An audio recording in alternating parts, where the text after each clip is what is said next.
I was trying to work out whether it's going to be far too cheesy for me to say I hope I don't make a mess, Schmidt, of this, because no. Well, hello folks, and welcome to episode 262 of Retropower Uncut.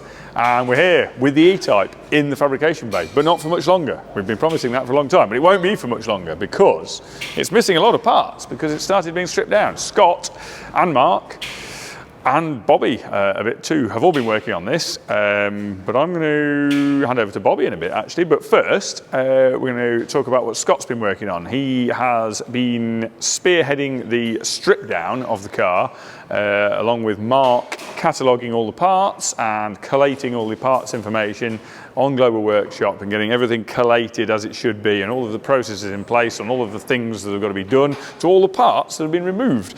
So Mark's doing that. We'll wander past Mark in a little bit and you'll see what he's on with. But Scott is now working on the parts on this that he couldn't do when the car was all assembled, which is all of the bulkhead area and front frame bits that needed doing that were inaccessible when the engine was in.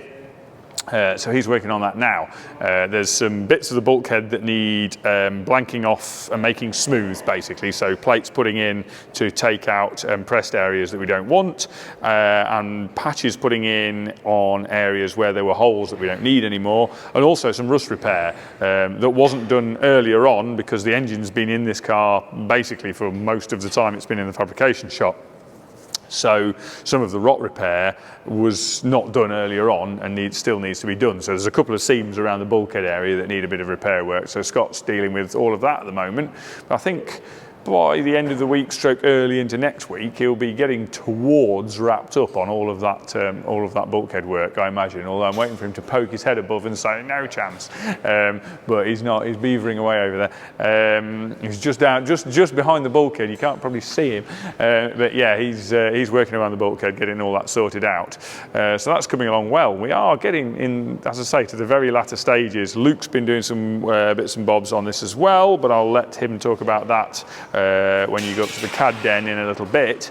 So the other area of progress on this is on the doors, is progressing with the doors. And to that end, I'm going to hand over to Bobby. Actually, no, in fact, I'll let him mention that as well. I think there's a couple of things, but I'm going to hand over to Bobby with no further ado and let him explain what he's been up to. Hello everyone, good to be back. And yeah, we're back in the metal shop. I feel great, and yeah, I just want to really fast to say thank you for all the support.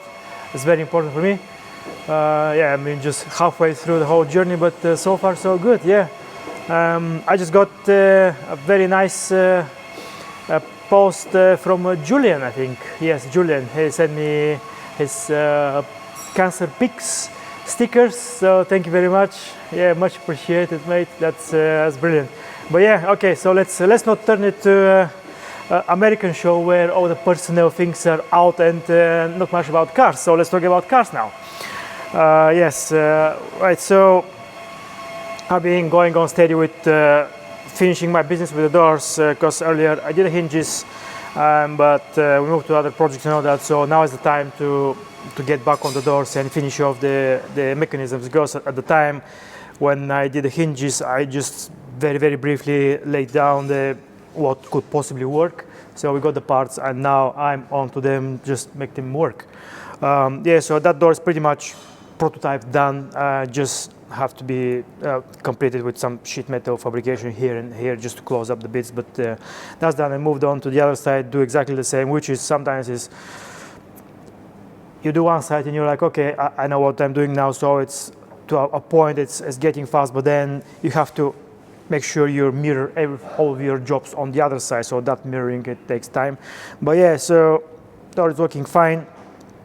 Up and down adjustments you got for, this is your front adjustment, so you can adjust the door front and back, so make sure it's all shut properly. That all the frames were a bit bent from before, so I spent a good chunk yesterday trying to straighten the original frame, which is going inside here, especially the front ones. So when the door is shut, it just matches the angle of the A-pillar. But yeah, it's been busy with that pretty much. And yeah, I mean, locating pack and the receiver here, which not mentioned the other day as well. So that's been designing that and fabricating as well. So yeah, I don't know what else to say. I mean, it's been just steady here, and I think I'll stop there, and I'll give you more update next week. Thank you very much again, and see you in a bit. Right. So, thank you very much for that, Bobby. And we, on the subject of moving on, are now going to move on past the Saab, because Bobby's not working on that, because he's been working on the E-Type, and we will go on to the E9 Munich project that Stu has been working on. And progress on this has largely revolved around interior fitments, because we've been trying to get the seats mountings done, and the steering column mounting done, and the pedal mountings done. A brief recap, because I've probably already explained this before, but the pedal box we are using is a Tilton pendulum mount pedal box. We can't use the original pedal box, it won't fit. So we're using a Tilton pendulum mount pedal box. We're using an unknown steering column as yet. My tasks yesterday were basically trying to work out what to do steering column wise, whether we're going to use an E9 based steering column or some other steering column, and part of the decision making process on that is driven by switchgear and its availability and our desire for the appearance of that switchgear. So there's still a few unknowns on that. In years gone by, as a little aside, one of my many asides, in years gone by we have regularly used Opel Manta B steering columns and switchgear, stalks, switchgear. They use a single stalk to do the wipers, the washers and the indicators and the main and dip beam, and it's a very nice little slim, really neatly designed, nice piece of engineering. Just looks really neat and minimal in most cars. It's really actually surprisingly nice for a fairly run-of-the-mill, very high production in its day car, because they were fitted to Mark I Cavaliers and Opel Asconas as well. Very common part. And the steering column is quite long, so reaches in most of the typical rear-wheel drivey cars like this, where we would need it to reach. It has a 3/4 inch DD lower connection on it, so it's very easy to couple to any steering rack and any steering connecting link that you'd want to use with it, because it's very readily available, and also very easily machined if we needed to machine it. And it also has a collapsible section in it, so it's great from a safety point of view, and it's a collapsible outer and a collapsible inner, and it's 3/4 inch DD, and it's got readily available steering wheels for the top and a really nice switch gear, good bearings, yada yada yada, just a really nice piece. But they're getting really hard to come by as donor parts now, and to the point where it's making less and less sense using them. The switches are still available, but they're very, very expensive, and not going to be available for very long, I don't imagine now. And there's just more reasons stacking up to not use those anymore, so we're trying to find something else, and it's surprisingly hard. I'm struggling to find a steering column that ticks all the boxes of being collapsible, long enough to reach in a typical rear-wheel drive application, have a sensible and available spline or drive of some sort on the bottom, and really nice, elegant looking switchgear. And the closest I've come switchgear wise at the moment is Mercedes W123, W124 stalk, which also looks very, very neat, very purposeful, very simple, elegant design, and also covers main, dip beam, indicate, and all the wash wipe functions on one stalk, and it looks really neat. It's not big and plasticky. Anything more modern than that gets too big and plasticky and just doesn't look right in these sort of cars. Now we could use the E9 stalks, but they're extremely expensive new, very hard to get hold of, and the steering column itself from the E9 doesn't really lend itself to what we're doing here, because you have to remember that this car originally had a steering box, and so consequently the steering column routing was completely different originally to what it's going to be now, and the original column doesn't really lend itself to what we want to do. So there's a few unknowns there which I don't have solutions to yet, but I will do. But any suggestions are always gratefully received.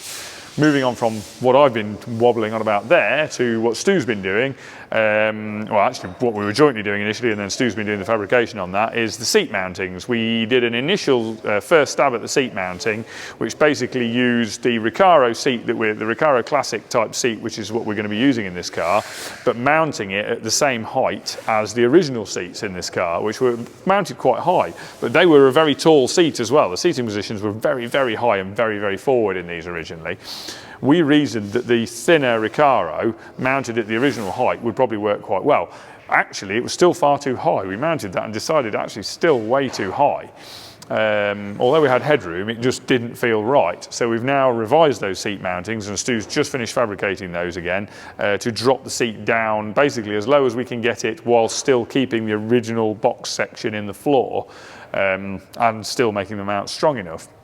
And now I'm completely happy. I think we'll get Cal to have a sit in it as well just to check, because the owner of this car is quite tall. Cal's a bit taller than me, so he'll come and check. But the seats are very, they don't look very low when you open the door, but as you can see by where the headrest is now, they are very low in the car now, and it's very comfortable for me, works perfectly. And we've just had a good first stab at the pedal positioning as well.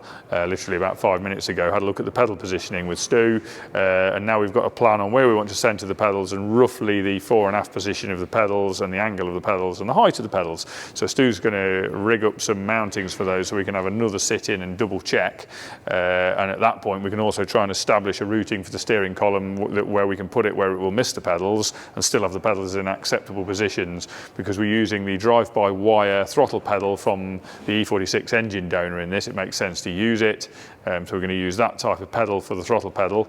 So that's a floor hinged type of throttle pedal, but with the pendulum clutch and brake pedals, basically as these cars were originally, but using more modern and slightly different parts. As I say, we can't fit the original pedal box in this car because there's an engine where it was, so we can't do that. And we've tried all sorts of other things in the past, and we generally find that if we use parts from Tilton and AP, they work, and if we use other stuff, it sometimes doesn't.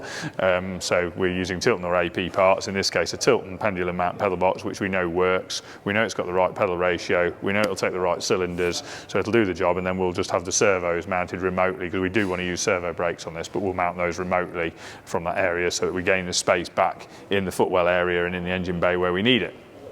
So that's the long and short of that. But yeah, seat mounts are done on the driver's seat now, tacked in place, or will be tacked in place. Then we can do a further seating trial, and then still be starting on the trial mounting for the pedal box and getting the dash support bar in. Obviously this originally has a dash supported by a very flimsy bit of tin. We're going to put a tube across there to support the dash, which will also support the steering column.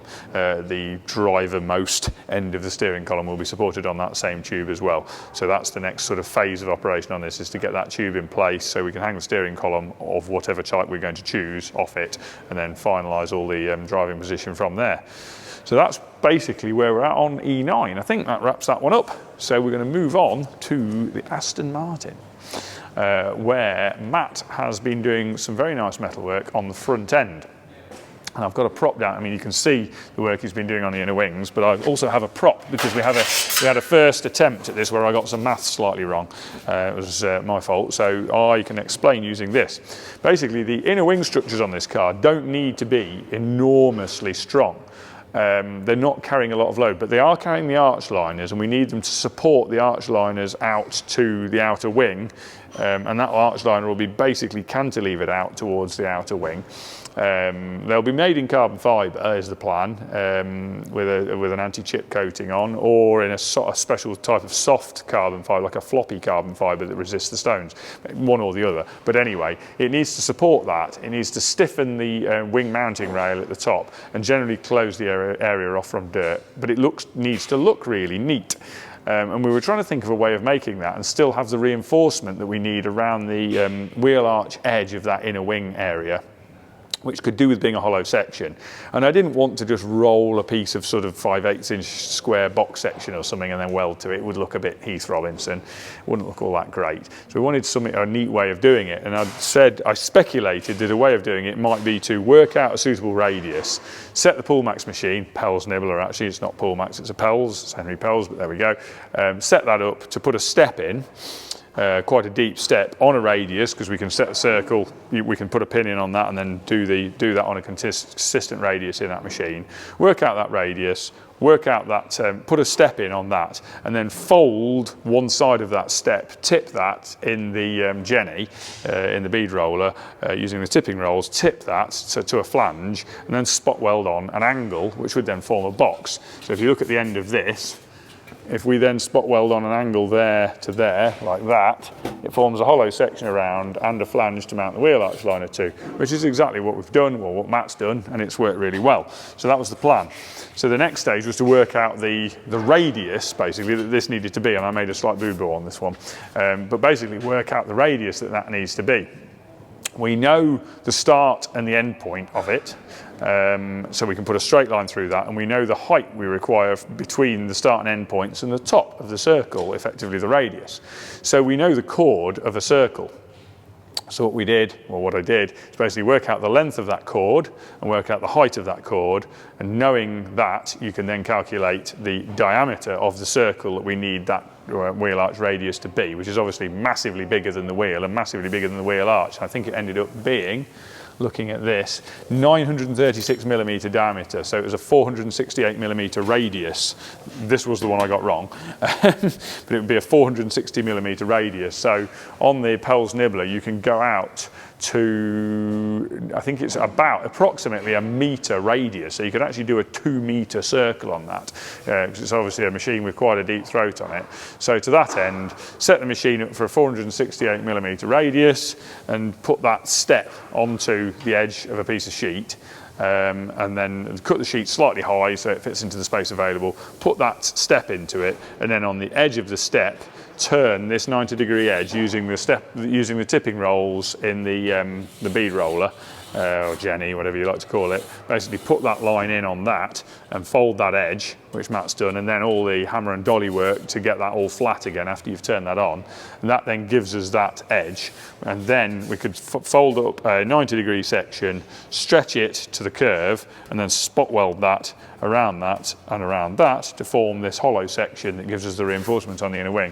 As you can see, well, you can't see right this second, but Jamie will have footage of, that's what Matt's done on this side, and it looks absolutely cracking, it looks perfect. And he's just part way through doing the same on that side, so you can see the step formed in on that side. He'll just be in the process of, I don't know whether he's got it lying around or whether he's not quite done it yet, but he'll just be in the process of making the 90-degree section to spot weld into that and stretching it. So once he folds that 90-degree, that angle section, obviously to make it from straight, needs to go under there. To make it from straight to curved like that, he needs to stretch the edge that's going to be coming up this way.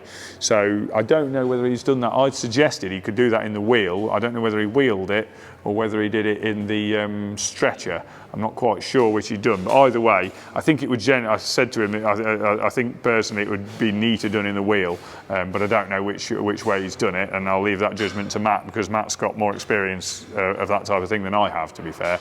So between us, we bring quite a lot of experience to it, but Matt would have more experience in making the decision on that, so I'll leave that to him. So basically, yeah, the inner wing is the theme of progress on this, and it's looking really, really good. It's looking really, really clean now. The next stage is finish that off and then make the pockets. We're putting a pocket in the rear section between that part and the bulkhead at the back. We're putting a pocket with a return edge on it into that, partly to reinforce it, partly to lighten it, and partly to give us access into that area to spray coating in, and also on the near side so that part of the HVAC assembly can poke through that hole because it sticks out a bit into the plane of the inner wing there. The other purpose of the inner wing is to provide us with the mounting points for the HVAC refrigerant lines, and also for the engine coolant lines that go to the HVAC as well.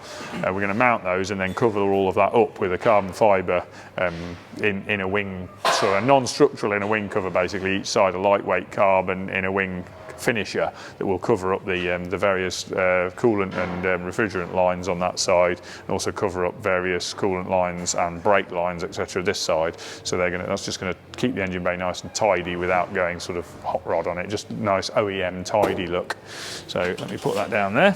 I think that pretty much wraps up where we're at on the Aston. There's things going on in the background in terms of planning all of these stages and getting things in place in terms of the seats, which are still ongoing, and various other things, but that's the main theme of progress this week there. In terms of the body shop, we have the Merc 500 SL. So I go around here a little bit and gesticulate from here. The Merc 500 SL is now painted, and Gaz is just doing the flat and polish on that. So that's all done.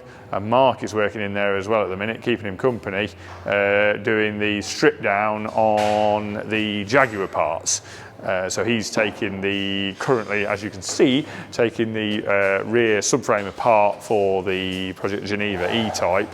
And he's also been stripping down all of the other parts that are coming off that car and tallying them all back up on Global Workshop and putting them all back in the stores, which Mark runs now. So he knows where everything is. It's all on the system, and he's making sure that he's in control of all that and everything's going back where it is, and making sure that we've not got missing bits. And if we have got missing bits, going around beating people up until the parts get produced. So that's pretty much the situation going on in here. And I think at that point, I'm going to hand over to Cal and let him take you around the assembly shop. Thank you very much, Nathaniel. I'm going to make myself a round stone coffee. And remind everyone, actually, while I make that our club is opening for subscription very soon. And actually, we have a new website. So if you want to have a look at the new website, it looks very swanky. And if you go on there, there's a bit more information about what you get as a member, the pricing. You can't sign up yet, but there is a link on there to add yourself to a mailing list where we are keeping people appraised of exactly when the membership's going to open for subscription. But it will be during the course of November for sure. So very excited about that. And some of the events that we're lining up for 2026, I'm very much looking forward to. So get yourself signed up as soon as we open, and we'll see you, hopefully see a lot more of you guys actually personally in 2026. Right, follow me into the workshop. There was a cut there, wasn't there? We missold you this whole Retropower Uncut thing. There's cuts all over the place.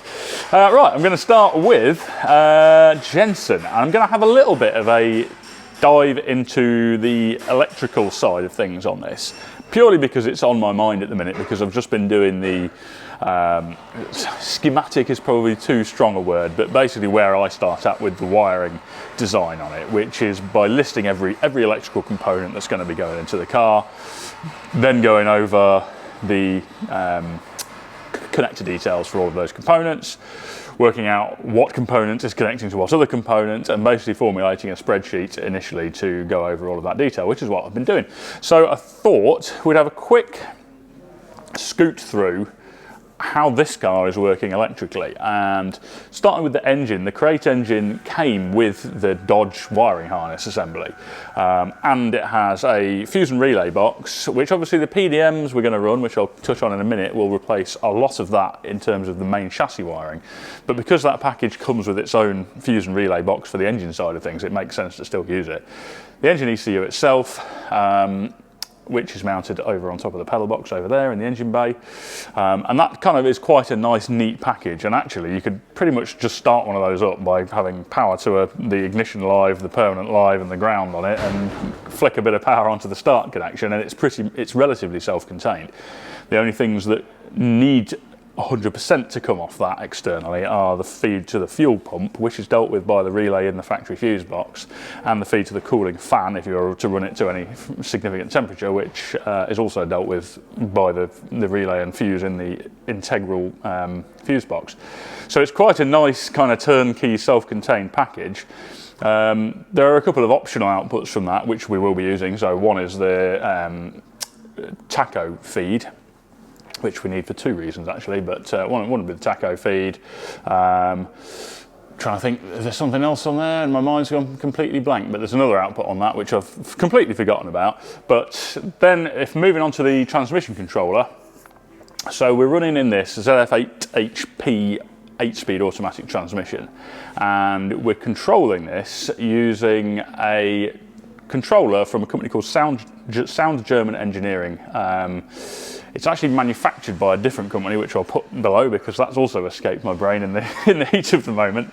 But it's also a very nicely self-contained package, and critically it ties into the CAN bus data stream from the engine ECU, because not only are there certain bits of information the transmission controller needs from the engine, one being RPM as I mentioned a minute ago, another would be throttle opening, It also has to communicate with the engine ECU to request power reductions on the shifts, which is quite a critical part of having a refined transmission control setup, and not something you can do without having access to the CAN data stream on it, because it's fully fly-by-wire, so you can't simply request a drop in throttle without communicating with the ECU. So this is the harness that comes with that, and basically you've got that goes onto the actual control unit itself, comms lead for your laptop, and we'll show you some of the programming of that when we're up and running with it. This goes onto the transmission itself.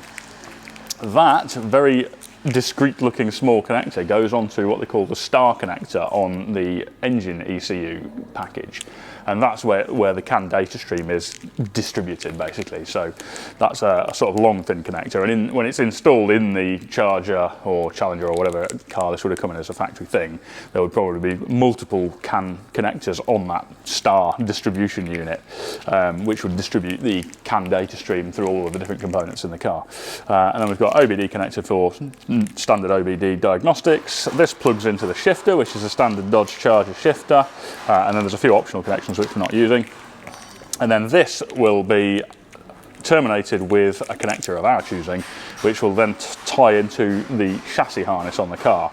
And there's just a few critical ones. So basically you've got your permanent voltage, you've got a switch voltage with the ignition, you've got a ground connection, and then a few other critical ones. So one of these is a neutral safety connection. So that will be an output from the transmission controller when the transmission is in neutral, and we'll use that to control the start circuit. So with our PDM, and this is something I'll come on to in a minute, this will input to it to say to the PDM, I'm in neutral, and we will have a function in the PDM which will say only allow start output when this input is received.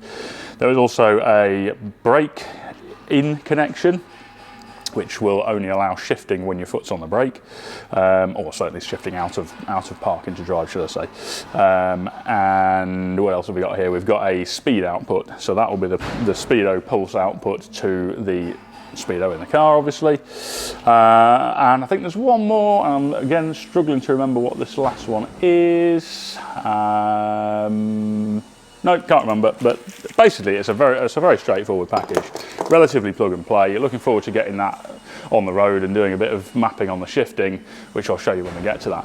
So I'll keep talking about PDMs. What are PDMs? So PDM, PDU, power distribution module, power distribution unit. We're running 2 of them on this because we need that number of channels, but effectively they're an electronic device which takes electrical inputs and, according to how you program it, controls electrical outputs. So you have your battery cables going to those PDMs, PDUs, and switch gear going to the inputs on them, and all of the electrical components on the outputs. Now this car is actually relatively simple from an electrical point of view. There aren't too many components, but things like the headlights, the cooling fan, the indicators, tail lights, reverse lights, the AC and fan unit in there, electric window motors, central locking motors, all of those things will be connected to the PDMs. And then the switches, so we've got various switches in the center console which are just aftermarket billet toggle switches. We've got the column control which does indicate, main, dip, toggle, and a few other electrical switches on there, plus outputs from the ECU and the transmission controller. For example, as I was just saying, the neutral safety, so that would be an input to the PDM, which we'll have an input from the start switch and an output to the starter motor, and essentially we will program that to say if it sees input from the start switch and from the neutral safety switch, then output to the starter motor. And that's kind of a basic function. But you can get very elaborate with your functions. The ECU master PDMs that we're using also do pulse width modulation. So for instance, on the Allegros, we were using pulse width modulation to control the speed of the cooling fans. You can also control the speed of something like a fuel pump. The electric windows, we will essentially be controlling via the PDM. The only limitation of those PDMs and most PDMs is that they can't do polarity reversal. So we use what they call a dual half bridge module, which is also an ECU master product, which essentially is like a little solid state relay pack that is controlled by a CAN bus signal or by physical inputs to it. And that's what allows us to do polarity reversal. So having basically two outputs where you can swap the polarity between the two. On the PDMs themselves, you can basically make an output voltage or nothing, but you can't switch the polarity. You can't pull them to ground. So that will allow us to do the window switching on this. So when you switch the window switch itself, that will tell the half bridge module to put the polarity one way or another to the window motors. So yes, that's the fundamentals of it. Factory Dodge engine ECU, transmission controller from Sound German Engineering. As I said, I'll put the subtitle of what model that actually is. A pair of ECU Master 16-channel PDMs. And then in terms of the other componentry, we've got a little central locking control module which just takes the signal from the remote blipper and translates that to locking and unlocking the doors. And the HVAC system has its own control panel, three little knobs, little smooth potentiometers, very nice, that do the air direction control, the temperature control, which is both a flap within the unit to bypass the AC evaporator or basically choose the flow between the heater matrix and the AC evaporator. And a hot water valve that shuts or opens the flow of hot water through that, and obviously the fan speed control as well. So in terms of that unit, we've basically got an output from the PDM that powers it, but it has its own little control unit that chooses how to operate all the servo controls on the flaps, etc. So yeah, that's kind of a fundamental quick run through the electrical system on this car. We're also running a ECU Master battery isolator as well, which is mounted in the back near the battery. That allows us to a couple of functions. We can, at the flick of a switch, isolate the whole system. So there'll just be a hidden switch somewhere that allows you to completely kill the power to it.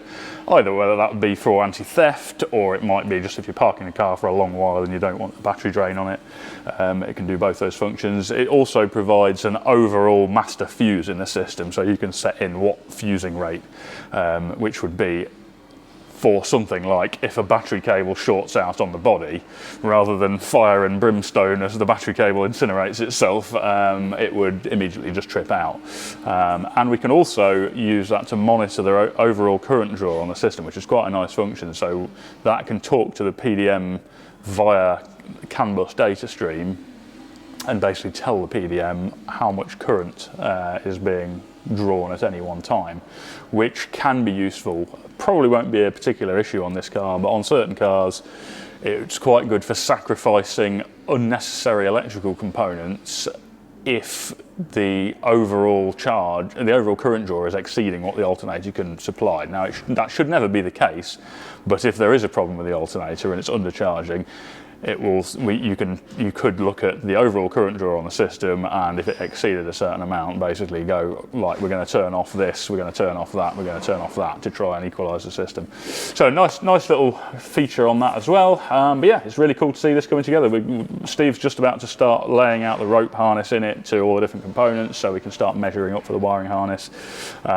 Toby's just laying in the transmission controller harness that I just showed you, the in the car half of the engine harness, and getting all those routed into place and starting to bolt in all the parts that Stu designed and made during the metalwork stage. So that's that. And then excitingly, XJC next to me here is rolling. Now these aren't the final wheels, although they do actually look pretty nice on it, I have to say. Obviously also not the final ride heights. Particularly it's going to be a lot lower at the back than it is now, but the front's probably actually not far off its final height. But we will have 16-inch wheels. In fact, the dimensions of the final wheels for this are very similar to these wheels, but we will have much chunkier tyres, probably chunkier even than the ones that's on the back on this side. I'm not sure if it's the same that side, but on this side at least, the front one's got some ludicrously skinny tyre on it and it looks a bit daft.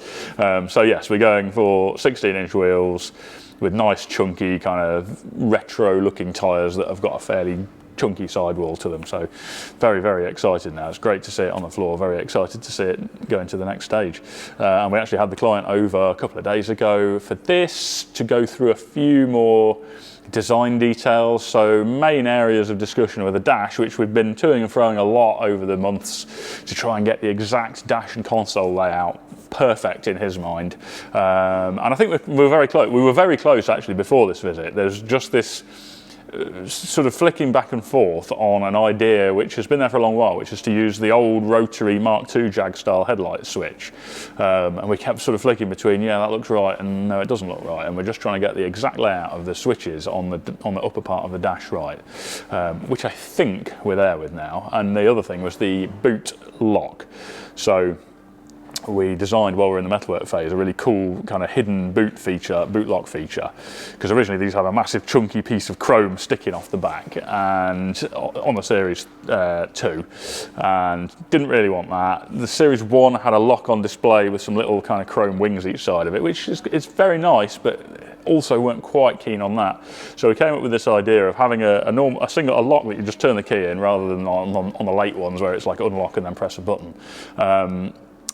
But have that recessed in, and then have a little cover over it, which is the same shape as the back part of the boot lid, so it almost looks flush, just with a little square shut line around it. And the plan was to have that body coloured, and then a Jag growler on the surface. But we keep toing and froing about how that will look just put on the surface, and flicking back and forth between whether it would actually look cool if we had it set into resin. So at the moment we're erring in the direction of designing that cover, so it's two-part, and the back part is machined in aluminium and painted and has the magnetic closure on it that holds it shut.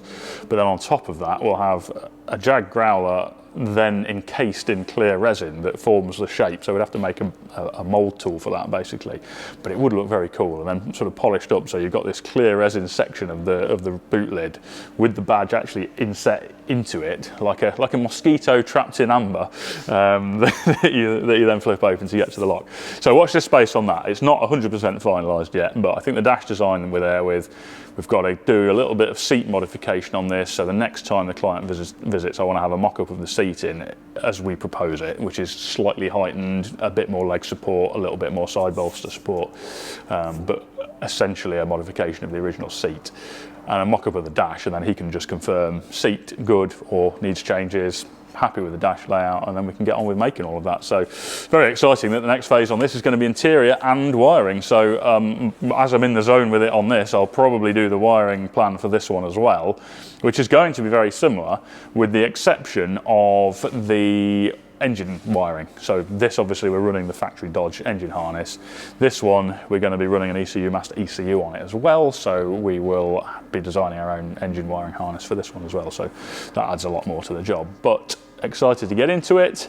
I think that's it for in here for the moment, so let's go over to Luke and see what's going on in the CAD den.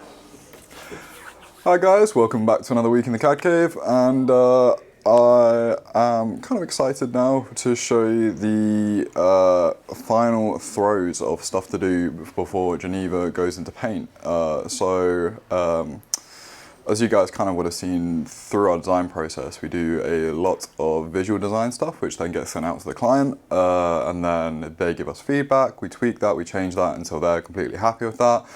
And then you kind of have a process after that of bringing those parts into reality and figuring out the best way to do that. And as Geneva moves closer to paint, we are kind of buttoning up a few of those areas which the client was like, yeah, I'm happy with how this is going to look, and now we need to decide how this is actually going to go together. So a good example of this is the rear number plate lights, which I'm just going to grab this over here for you.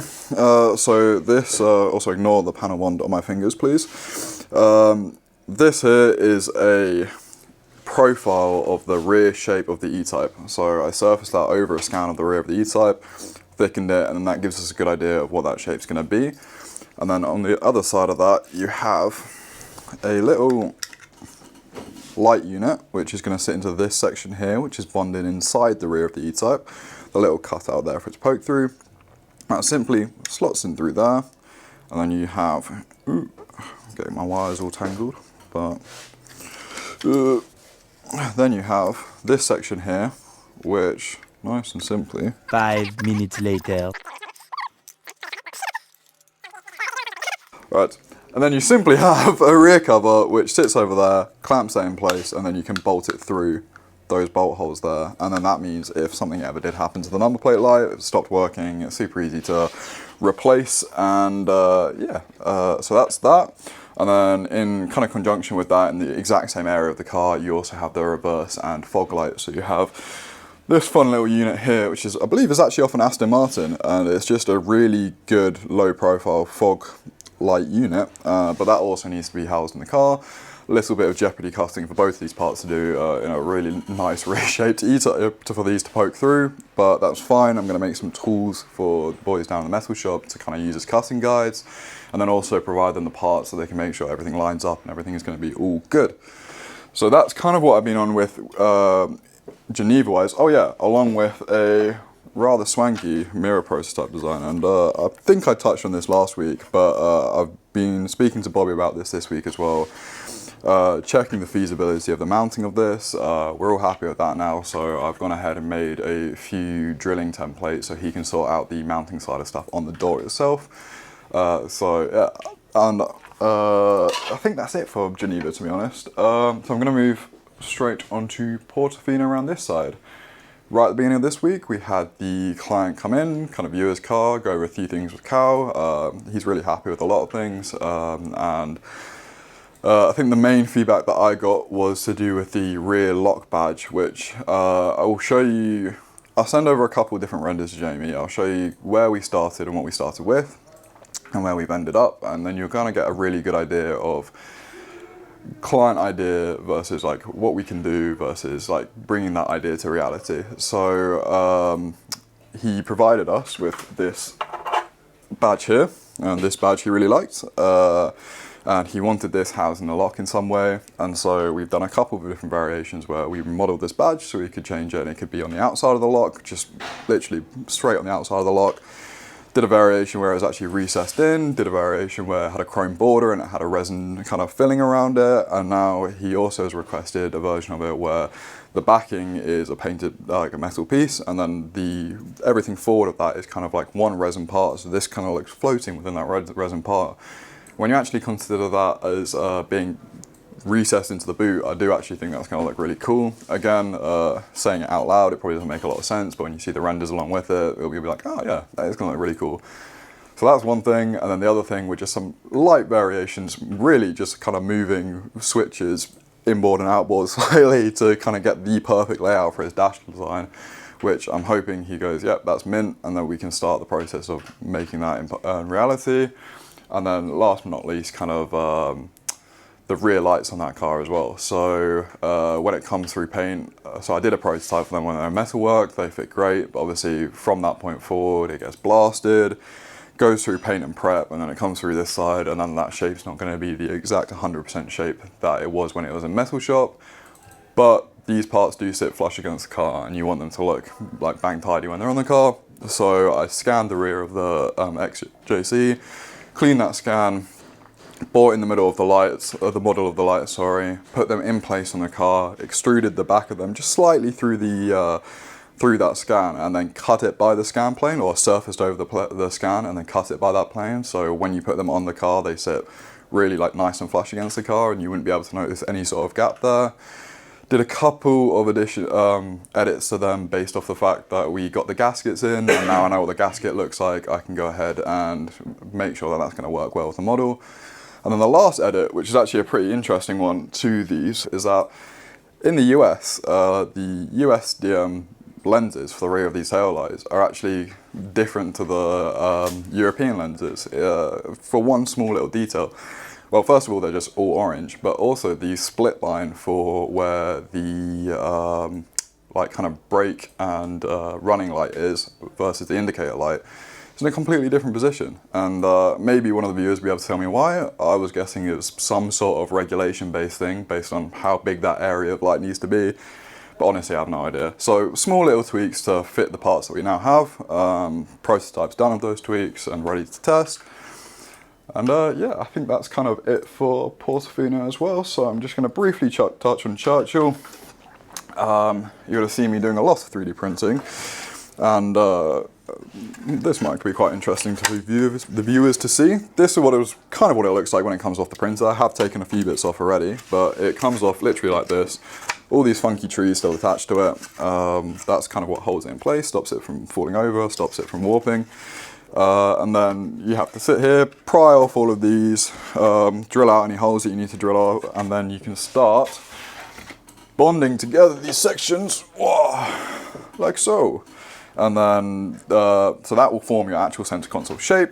And then that goes over to Gaz or somebody, smoothing all that down to make it a nice surface to trim over, which then goes over to James to trim, and then boom, you have a center console. So just cracking forward on that, getting as much done as I can as possible on that, and then yeah, that's kind of it for Churchill as well. So I'm going to leave that there. Everything else has just been like small edits, just keeping up with the flow of stuff here. Small edits to the Rooster interior as we go along. Small edits here and there, small brackets that people need making. Maybe in the future we can do a little video which kind of like teaches you guys the smaller bits as well, and stuff that you could possibly use at home if you want to learn CAD design or anything like that. But I'm going to leave my part there. George was on the very exciting stages, or probably the not so exciting stages now, but about to be on the exciting stages of scimitar design. So he's going through and checking all the kind of constraints that we have, the wheel sizes, chassis model measurements, making sure that everything that he's got in his CAD is one-to-one with what we've got in real life. So when he starts the final outer body design of that, we know it's going to be accurate. We know there's not going to be any like big surprises that jump out at us, and yeah. So he was raging at Fusion a second ago, but it looks like it's working now. Let's go, and yeah, stay tuned for that one because there's going to be some really fun stuff coming there soon. Thank you very much, guys.